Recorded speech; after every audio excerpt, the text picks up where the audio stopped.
आज नैमिषारण्य में 88,000 शब्द एकत्रित हुए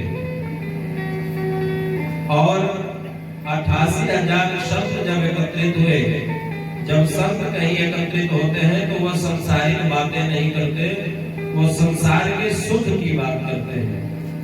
मानव भ्रमित हो रहा है, किस प्रकार से मानव का कल्याण हो ये चर्चा करते हैं संत जन। ये 88,000 ऋषि नैमिषारण्य क्षेत्र में विराजमान है। आपस में चर्चा चल रहा है कि कली काल में लोगों का बुद्धि, लोगों का मन भ्रमित हो जाएगा, कौन सा ऐसा उपाय किया जाए कि लोगों का कल्याण हो, उद्धार हो। उसी सभा में सूत जी महाराज पधारते हैं। बोलिए सूत जी महाराज की। अब सूत जी महाराज आए, सूत जी को देख करके संत लोग खड़े हुए। सूत जी महाराज ने कहा भैया आप लोग खड़े ना हो, मैं भी छोटा हूँ, आप सब लोग। उस संतों में ऐसे ऐसे संत बैठे थे जो कई चतुर्युगी देख चुके थे। संत जब खड़े हो गए तो सूत जी महाराज ने निवेदन किया, बोले आप बैठ जाइए, आप हमारा इतना सम्मान मत करिए। संतों ने कहा देखिए, केवल उम्र से बड़ा होना ही बड़ा नहीं होता। हम लोग क्या नियम है कि भाई जो उम्र से बड़ा होगा तो वो बड़ा होगा, नहीं, ऐसा नहीं है। धन वृद्धा, बल वृद्धा, आयु वृद्धा, तथैव च। कौन आपसे बड़ा हो सकता है? ध्यान रखिए, धन वृद्धा। यदि कोई व्यक्ति आपसे धन में ज्यादा है तो वो आपसे वृद्ध है, धन वृद्ध है, आप उसका सम्मान करिए।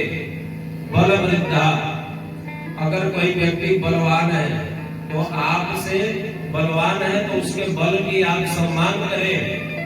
धन वृद्धा, बल वृद्धा। तीसरे नंबर पर आयु वृद्धा, यदि आयु में बड़े हैं तो उनका सम्मान करिए। लेकिन ते सर्वे की ज्ञान वृद्धा, लेकिन संसार में सबसे बड़ा कौन है? जो ज्ञानी है।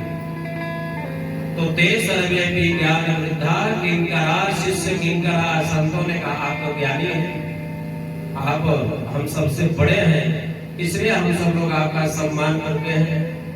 सूत जी महाराज को आसन दिया गया, विराजमान हुए और संत लोग, उन संतों में से एक सौनक ऋषि प्रश्न करते हैं सूत जी महाराज से, अज्ञान ध्वंस विध्वंसा कोटि सूर्य समा प्रभा सुताख्यायि कथा सारम मम कर्ण रसायनम।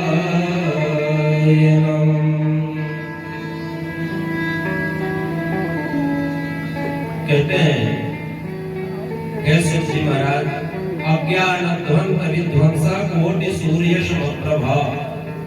इस मानव शरीर में जो अज्ञान रूपी अंधकार बैठा हुआ है, इसको समाप्त करने के लिए आप करोड़ों सूर्य के समान हैं।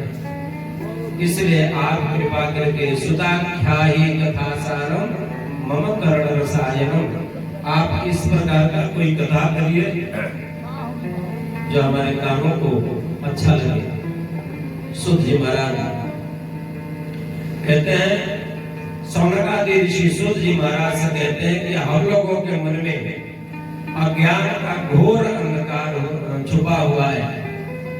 आप अपने ज्ञान रूपी सूर्य से हमारे हृदय में प्रकाश डालें, हमारा अज्ञान दूर करें। बोलिए भक्तवत्सल भगवान की जय। सौनकादि ऋषि कहते हैं, हम जानना चाहते हैं कि भक्ति, ज्ञान और वैराग्य हमारे हृदय में किस प्रकार से जागृत होगी। आप कृपा करके वो उपाय हम सब लोगों को बताइए। एक बात ध्यान रखिए, किसी से अगर कुछ जानना हो तो उसका चापलूसी करना पड़ता है, पर ध्यान रखिए, है ना। अगर कुछ जानना हो तो पहले गुरुकुल की व्यवस्था थी, जब बच्चे गुरुकुल में पढ़ने जाते थे तो गुरु जी का खूब सेवा करते थे, तब जाकर के उनको गुरु जी द्वारा विद्या पढ़ाया जाता था। अब सूत जी महाराज का सौनकादि ऋषि उनकी पढ़ाई करते हैं, कहते हैं महाराज आप अज्ञान को दूर करने में करोड़ों सूर्य के समान है, इसलिए हे सूत जी महाराज आपके लिए कुछ भी दुर्लभ नहीं है। जो बड़े बड़े योगियों को दुर्लभ वैकुंठ है वह भी गुरु कृपा से आपको सुलभता से प्राप्त हो जाता है। इसलिए आप कृपा करके चिंतामणिर्लोक सुखम सुरद्रो स्वर्ग संपदम प्रयच्छति गुरु प्रीतो वैकुंठ योगी दुर्लभम। आप कृपा करके ऐसी कथा सुनाएं कि हमारे अंदर का अंधकार समाप्त हो जाए। तो सूत जी महाराज कहते हैं सावधानतया शृणु। क्या कहते हैं? सावधानतया शृणु। ध्यान रखिए, भागवत की कथा बड़े ध्यान से सुनना चाहिए, नहीं तो भागवतानाम विदुषाम परीक्षते। ये भागवत जी साधारण कथा नहीं है कि सबको समझ में आ जाए। बहुत सावधानी से जो लोग सुनते हैं उनको समझ में आता है, नहीं तो इसके ऊपर से उतर में चला जाएगा, पता ही नहीं चलेगा क्या है। इसलिए सूत जी महाराज कहते हैं सावधानतया सुनो, बिल्कुल सावधान होकर के सुनना। एक शब्द भी अगर तुमने छोड़ दिया तो अगला चीज समझ में नहीं आएगा। सौनकादि ऋषि कहते हैं, बोले महाराज काल ख्यालम गग्रासा त्रास निर्णास हेतवे श्रीमद् भागवतम शास्त्रम कलौ कीरेण भाषितम। ध्यान रखिए, हम लोग जिस दिन जन्म लेते हैं उसी दिन हमारी मृत्यु भी जन्म ले लेती है। लेकिन हम लोग कहते क्या है, 90 वर्ष अभी जीना है। अभी भागवत सुनकर क्या करेंगे? 85 वर्ष जीना है। जिंदगी का ठिकाना नहीं है, लेकिन ये मन में है कि 85 वर्ष जीना है। ध्यान रखिए, काल ख्यालम गग्रासा त्रास निर्णास हेतवे, जिसको हम काल कहते हैं, हमारे सन्मुख सदैव मुख फाड़ करके खड़ा है, कब ग्रसित कर लेगा पता ही नहीं है।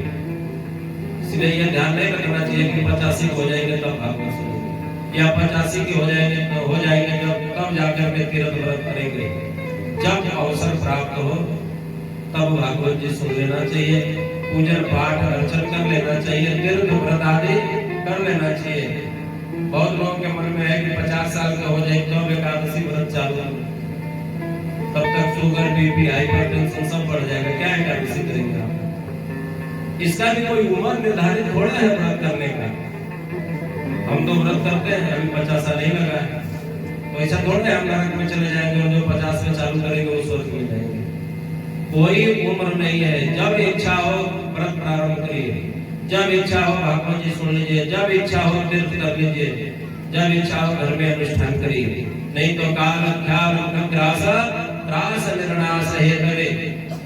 और कलयुग में तो श्रीमद् भागवतम शास्त्रम कलौ कीरेण भाषितम। इस कलयुग में, इस कली के भव से पार होने के लिए अगर सबसे सुगम सुपाठ्य कोई रास्ता है तो श्रीमद् भागवत महापुराण की कथा। जो व्यक्ति 7 दिन तक अगर भागवत जी को बड़े मन से ध्यान से सुन लिया तो उसका जीवन बदल जाता है, निश्चित बदलता है अगर ध्यान से सुन ले तो।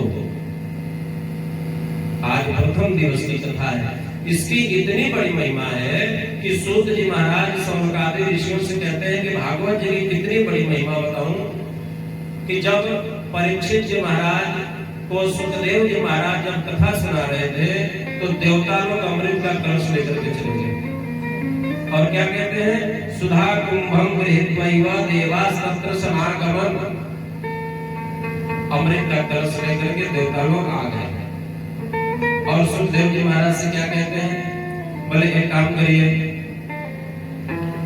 परीक्षित को अमृत पिला दीजिए। और इसके बदले हम लोगों को आप भागवत की कथा सुना दीजिए। प्रपस्यामो वयम सर्वे श्रीमद् भागवतामृतम। आप हम लोगों को भागवत रूपी अमृत का पान करा दीजिए। सुखदेव जी महाराज भगा दिए देवताओं को, बोले तुम इसके अधिकारी नहीं हो। आप समझिए भागवत जी की इतनी बड़ी महिमा है कि सुखदेव जी महाराज देवताओं को भगा दिए, बोले तुम इसके अधिकारी नहीं हो। स्वकार्य कुशला सुरा, तुम देवता लोग केवल अपना कार्य साधना चाहते हो। अरे अमृत पी करके क्या होगा? कुछ दिन बाद जब इसकी अवधि समाप्त हो जाएगी, पुनः जन्म लेकर के इसी धराधाम में आना पड़ेगा। और भागवत की कथा जो एक बार सुन लेता है उसको यहाँ फिर नहीं आना पड़ता। सुखदेव जी महाराज कहते हैं कि कहाँ मणि के समान श्रीमद् भागवत की कथा, मणि के समान ये कथा, और कहाँ तुम लोग कांच के समान अमृत लेकर के आ गए।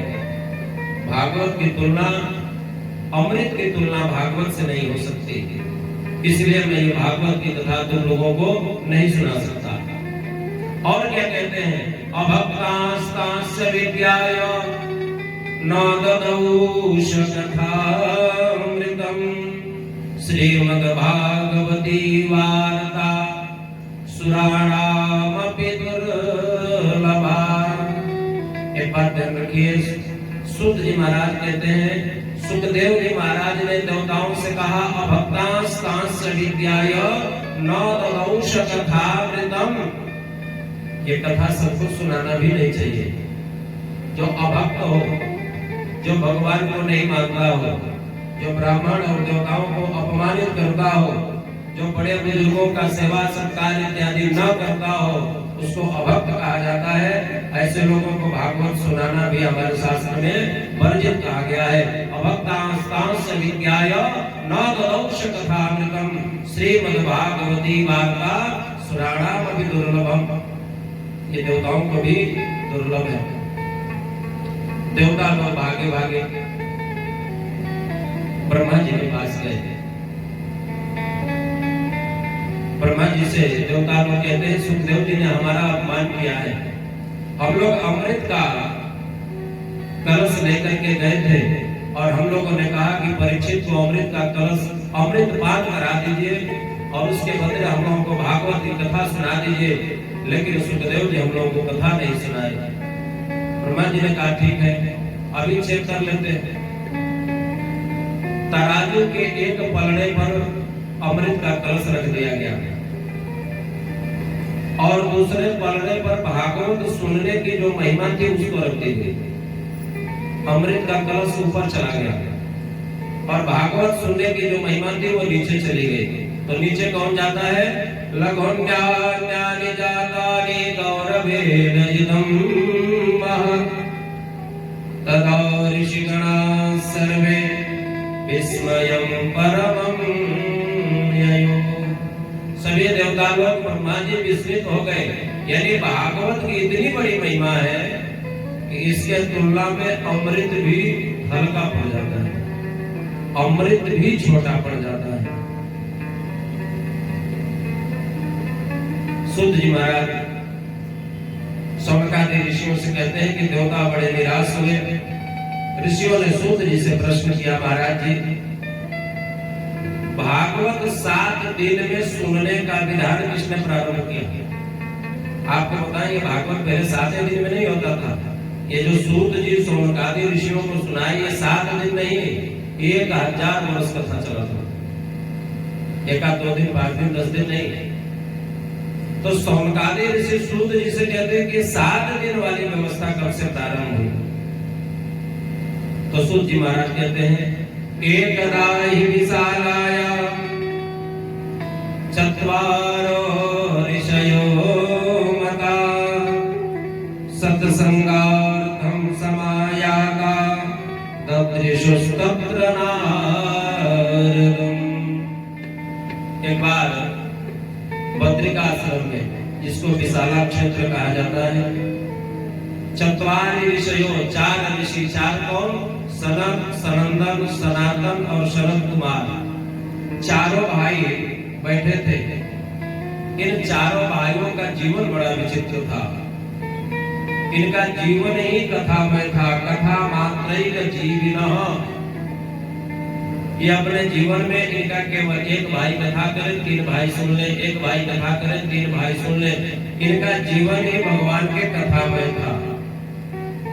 तब तक इन्होंने क्या देखा, वहां नारद जी आकर और बड़ी तेजी से चले जा रहे थे कहीं। वो तो ध्यान भी नहीं दिए कि चारों लोग बैठे हैं। ये चारों भाइयों ने आवाज दिया, बोले अरे नारद जी बड़े जल्दी जल्दी चले जा रहे हो, क्या बात है। नारद जी पास में आए, एकदम चेहरा उदास। तो चारों भाइयों ने प्रश्न किया, बोले कथम ब्रह्मन्दिर मुखः कुतश्चिन्ता तुरो भवान् अत्वरितं गम्यते पुत्र कुतस्सागमनं तव। बोले नारद, आपके चेहरे पर उदासी कैसे है। नारद उस व्यक्ति का नाम है, उस संत, उस ऋषि का नाम है कि जिस सभा में नारद जी आ जाए वहां तो सब लोग हंसने लगते हैं, खिलखिलाने लगते हैं, सबके चेहरे पर प्रसन्नता आ जाती है। लेकिन आज नारद जी उदास है, क्या बात है। कथम ब्रह्मन्दिर मुखः, आपको किस बात की चिंता। कुतश्चिन्ता तुरो भवान्, संत को किस बात की चिंता हो सकती है। और त्वरितम गम्यते पुत्र, इतने जल्दी जल्दी चले क्या, कहां जा रहे हो। कुतस्य आगमनम तव। नारद जी से प्रश्न करते हैं, क्या तुम्हारा धन कोई चुरा लिया। कतवित्तो यथा जनः, क्या किसी ने तुम्हारे धन का हरण कर लिया। क्या किसी ने तुम्हारा अपमान कर दिया, या तुम्हारा घर चला गया, या तुम्हारी संपत्ति छीन गई। क्या हुआ तुम्हारे साथ। अरे आप तो संत हो, और संतों का तो एक ही धन है। संतों को और धन की आवश्यकता नहीं है। जो संत हो गए, जो साधु हो गए, सन्यासी हो गए, उनको बाकी धन की क्या आवश्यकता है। उनका तो एक भरोसा राम धन, एक आस विश्वास। उनके लिए तो बस राम धन ही बहुत बड़ी चीज है। तो आपका कौन सा धन चला गया, आप क्यों दुखी हो रहे हैं। नारद जी ने कहा, प्रणाम करके शरद कुमार आदि ऋषियों से कहते हैं, क्या बताऊं भैया, मैं इस संसार में भ्रमण करने के लिए आया था। ये सोच करके ये मृत्यु लोक है, सर्वोत्तम लोक है, चलो यहाँ चल करके भ्रमण करते हैं। लेकिन यहाँ आकर के हमने पुष्करम च प्रयागम च काशीम गोदावरी तथा हरिक्षेत्रम कुरुक्षेत्रम श्रीरंगम सेतु बंधनम, सभी तीर्थों पर हमने भ्रमण कर लिया। लेकिन लोगों की व्यवस्था बिगड़ चुकी है। वो क्या क्या है, पाखंड निरता संताह। नारद जी कहते हैं कलियुग में सबसे बड़ी विडंबना क्या हो गई, पाखंड निरता संताह। जो हमारे व्यवस्था को बनाने वाले लोग थे वही पाखंडी लोग, अपने धर्म को छोड़ दिए। मैं इसको देख करके बहुत दुखी हो रहा हूँ। पाखंडी किसको कहा जाता है,